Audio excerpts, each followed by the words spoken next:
Welcome to Luca is a Billionaire, where the only thing I invest in is your answers. In this video, I will explain how to make delicious crab soup at home. First, let's talk about the foundation of any great soup, your ingredients.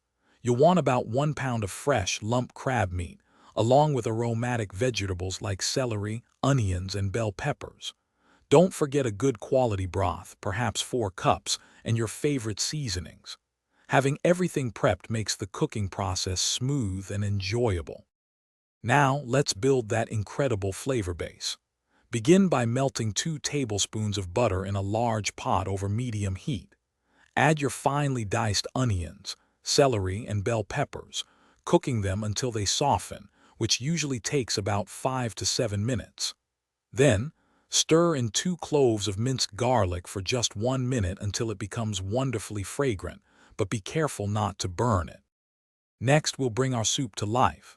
Carefully pour in 4 cups of your chosen broth, bringing the mixture to a gentle simmer.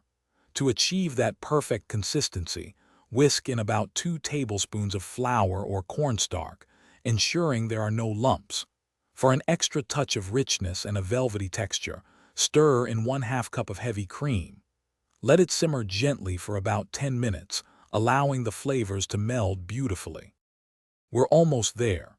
For the grand finale, gently fold in your 1 pound of cooked crab meat during the last 5 minutes of simmering. This prevents the crab from becoming tough. Taste and adjust the seasonings, adding salt, black pepper, and perhaps a pinch of Old Bay seasoning to your liking. Serve your homemade crab soup hot, garnished with a sprinkle of fresh chopped parsley or chives. Enjoy this comforting and delicious meal.